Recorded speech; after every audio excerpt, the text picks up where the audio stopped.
What's going on, guys? Your boy Sam Pelly Projects back at you again with another video. So in today's video we're going to be installing racing harnesses the right way, because in a previous video I didn't exactly get it right. So shout out to everyone that put me on the right track to getting all the hardware that I need, the right kind of harness and the right way to install it. So without further ado, let's jump straight in.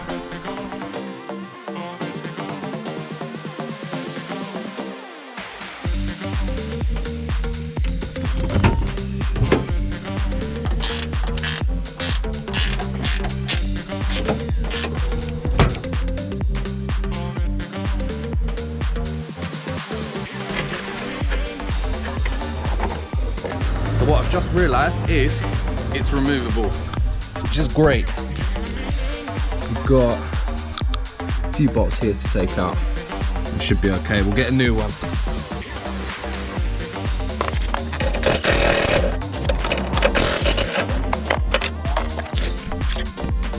There we go. She's out. Going back in. Nah. Let's get a new one.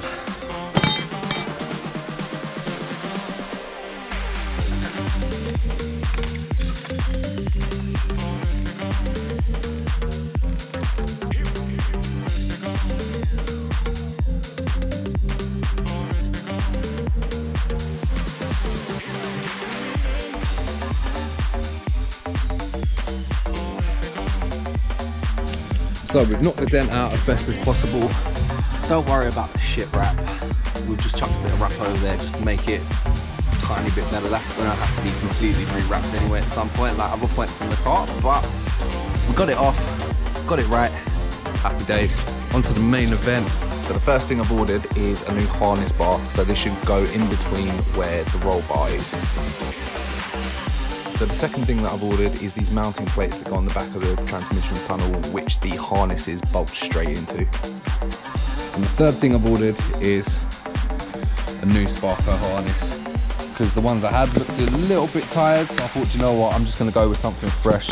Can't compromise on safety. This is a 4-point harness as well, and this is basically just bolting as well, so should be all good.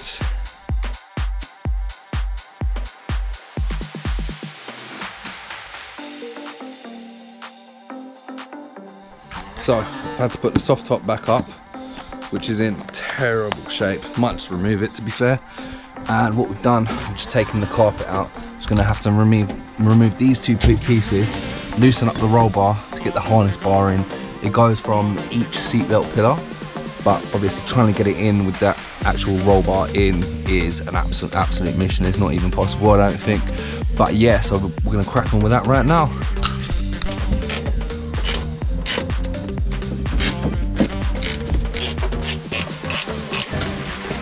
Okay, cool. So now that this is all exposed, I can actually get to the bolts, because I have to at least loosen up the roll bar to get this new harness bar in.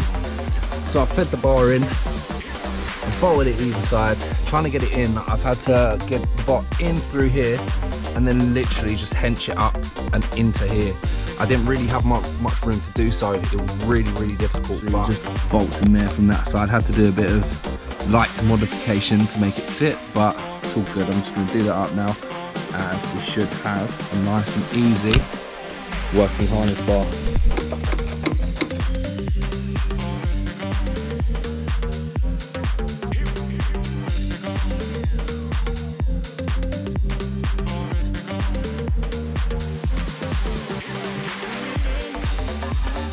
Now that the car's in the air, we can get to where we drilled out that hole there.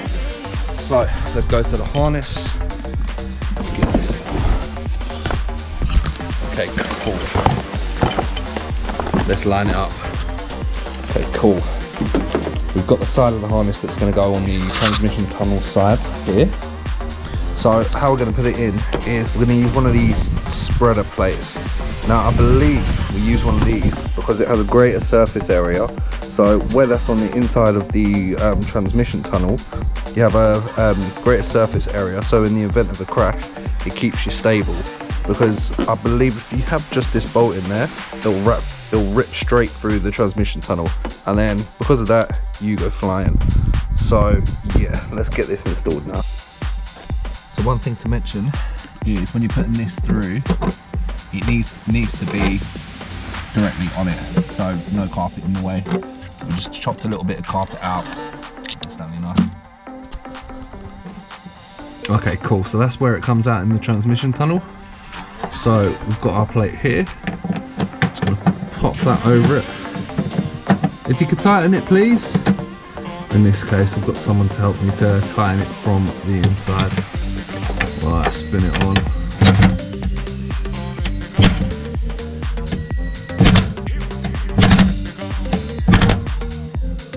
There we go. Can't really get a good angle on it, but we know that's through. So I'm not 100% sure whether that should actually be welded to the actual chassis, but spoiler alert, we're gonna get the diff welded, so we'll just do a 2-for-1 on that.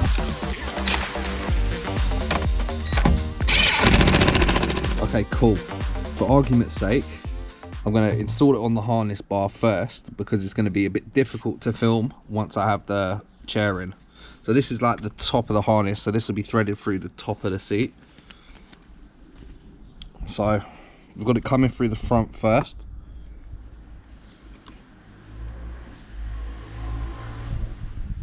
And then going through the back. And this took me a very long time to practice and actually be able to get this right. So there's probably going to be a lot of outtakes. I might put some in at the end of the video. Cool, so now we've got it through there like that. Got the end of the harness. We'll wrap that around the bar. And then come back through the top hole. So that is now over that, like so.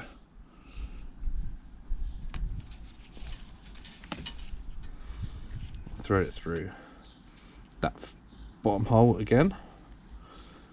It does get a bit tight. And now let's get that nice and tight. Move that up. So we'll do it here, but that's nice and tight. Now with the very end of it, it's a little bit difficult back through the top. Ooh, if I can get it in, that might help.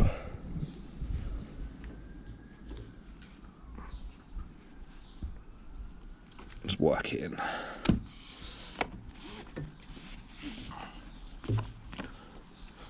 And there we go. Sorted.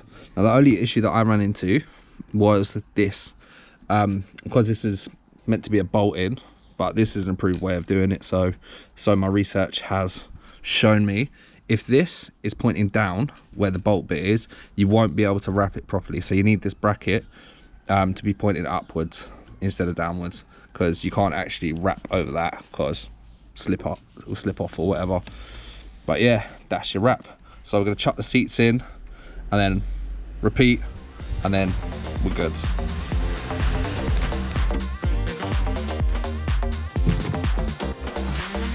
Okay, cool. Seat back in. Harness is all done.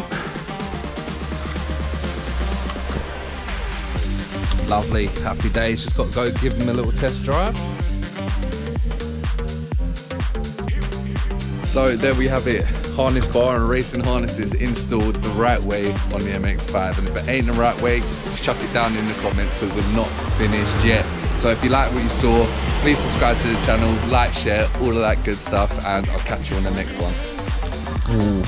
Honda badge on a Mazda, that's gonna ruffle a few feathers.